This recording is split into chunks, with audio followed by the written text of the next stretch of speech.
can see how human being play a dual role as a human resource, as a man-made resource creator. So this is the human play dual role to formation of the resources. Now move to the classification of resources is very vital for class 10. On the basis of different criteria we can classify the resources into different categories. So first one you can see here, based on the criterias, based on origin key. Based on origin we can classify the resources into two category. First one is the biotic resources. That means all the resources come from the living things is considered as the biotic resources. For example, here you can see the example, cattle, bird, wildlife, forest product, all the things come from the biological element, come from the living things. That's why this is the biotic resources. Abiotic resources means the resources come from the non-living things.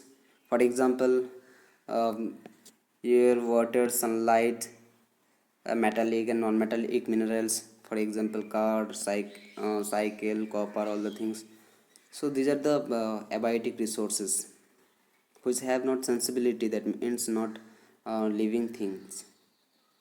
And another criteria, that is exhaustibility. On the basis of exhaustibility, resources categorized into two different category. First one is the renewable resources and second one is the non-renewable resources. Renewable resources means resources can regenerate, can reproduce, reorigin. For example, solar energy, we can reproduce it, we can reorigin it, regenerate it. Wind energy. So these all are the renewable resources. Second one is non-renewable resources, means not reorigin, not regenerate. That means it can produce in a single time. It can produce at one time, not again and again. Okay. For example, you can see here petroleum, natural gas, coal, all the things. Now third category is on the basis of availability. That means distribution. Availability will means distribution of resources, distribution. Okay. So on the basis of distributions, resource is categorized into two category. First one is localized resources. That means the resources can find and found in some specific area, particular areas, not everywhere. For example, the different mineral mines, coal mine, iron ore mine, petroleum mines, these are the resources can find in specific areas, not everywhere. It's not available universally.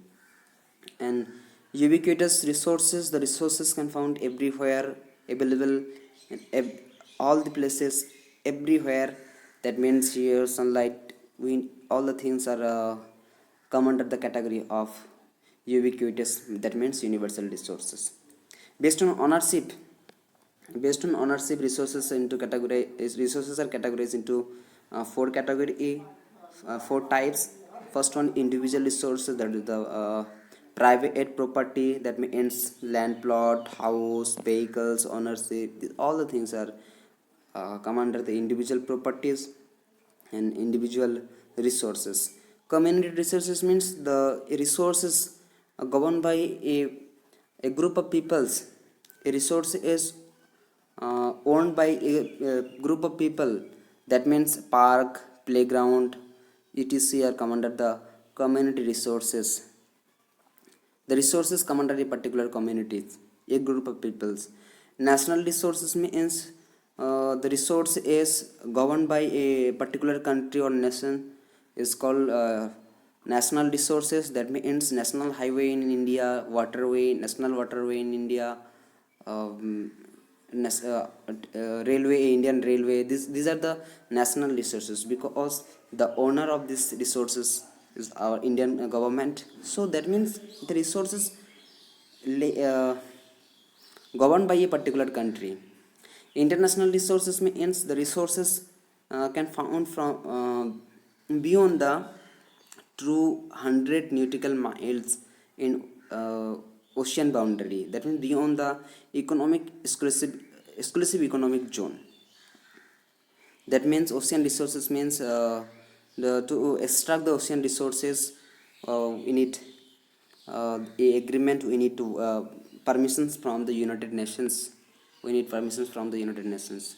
So in this next slide I will try to, you can see here the clarity about the resources, about the national resources and international resources. That means this line is the baseline and coastal line, not a baseline.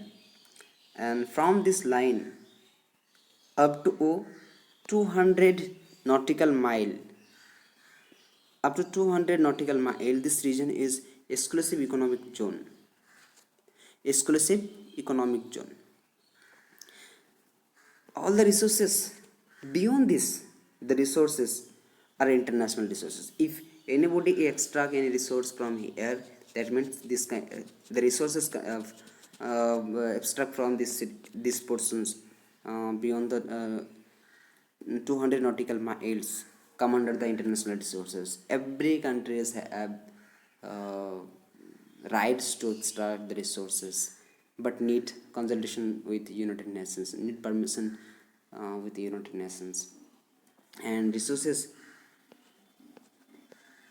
in between coastline to 200 nautical mile come under the national resources. Here the two different category classification you can see here. The resources, that means area from baseline to 12 nautical mile, is known as a territorial zone or territorial sea. uh, and second thing is the contiguous zone, that means from the baseline to 12 nautical mile.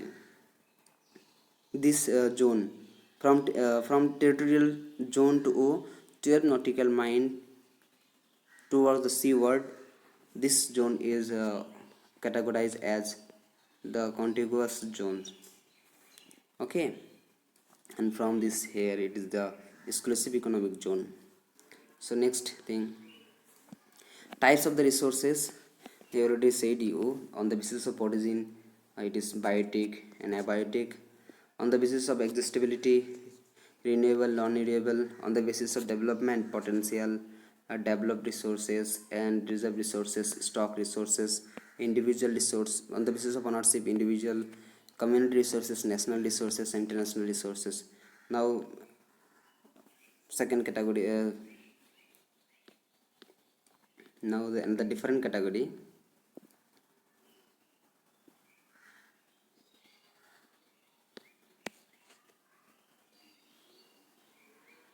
On the basis of status of development and resources, categorized into potential resources, developed resources, stock resources, and reserve resources. Now move to the detailed information about the resources based on status of development. Here the resources classify into four category. First one is the potential resources. That means resources are found, the resources which are found in a region but have not been utilized till now. It's not utilized by the human beings, and preserved for future generation. Maybe it's very usable for human being, for future generation. In future it will be used. That this kind of resources is known as potential resources. For example, uh, in Gujarat and Rajasthan you can see enormous potential development of wind energy and solar energy. So this category come under the potential resources. Developed resources means the resources surveyed, their quality and quantity has been measured, determined for utilization. So this kind of resources known as a developed resources. That means the resources reusable, using. The development of the depend upon the technology and level of the feasibility. Okay. the materials in our environment which have potential to satisfy human needs, but human being do not have appropriate technology to access these resources is called stock resources. That means stock resources means the environmental materials, the materials come from nature, have potentiality to satisfy the human need. That means the natural substance have potentiality, but due to lack of technology means in uh, lack of technology means the lackness, scarcity of technology, the resources elements are not come under the utilizations, that means the natural materials are not used. It is fine, it's found and measured by the human beings, but are not come under the utilization due to the lack of the technology. So this kind of resources are stock resources. For example, I want to see here, you know, hydrogen, we can produce hydrogen energy. It's very very useful for a human being. And we know water is, water have H2O, that means water have hydrogen. From the water we can produce hydrogen energy, but technology is not available till now. That's why we can't produce hydrogen energy from water. That means there is a potentiality to produce hydrogen energy from the water, but due to lack of technology, till now we can't get. Okay, clear. The next category, that is the reserve resources. Reserve resources are one of the part of the stock resources. It's a subset of the resources, but due to the it's can be put into use with the help of existing technology. With the help of existing technology we can utilize the resources. You know, it's a sub one type of stock resources, but existing technology, applying existing technology we can use it, but it's not come under utilization. It's preserved for future generations.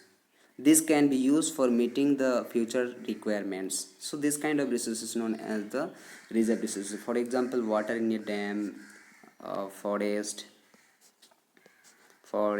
reserve, which can be used in future generations, for future generations.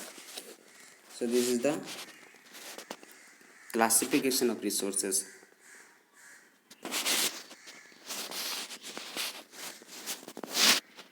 Natural resource, second is the human resource. Human natural resources also categorized into two different category: renewable resources, non-renewable resources.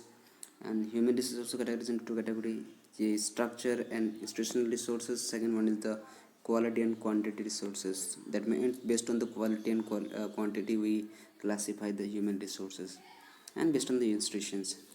And now move to the renewable resources. Renewable resources in two categories are categorized into two categories. First one is the continuous resources. Second one is the biological resources. Continuous resource means flowing resources. That means the natural movement. That means wind and water. Biological resource means living things. One thing is the natural vegetation. Second thing is the wildlife. And non-renewable resources also categorized into two categories. That is recyclable and non-recyclable. Recyclable means we can cyclize, matlab reuse. It's moving from its starting point to ending point, again starting point to ending point. And non-recycle means, that means it's finishable. Ultimately it will finished upon a time. Okay, not cyclable. That means fossil fuel, that means coal, petroleum, all the things are not recyclable. You can reuse and regenerate it. Okay,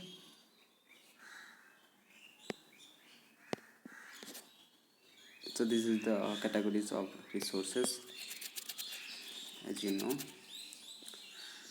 now move to the second topic.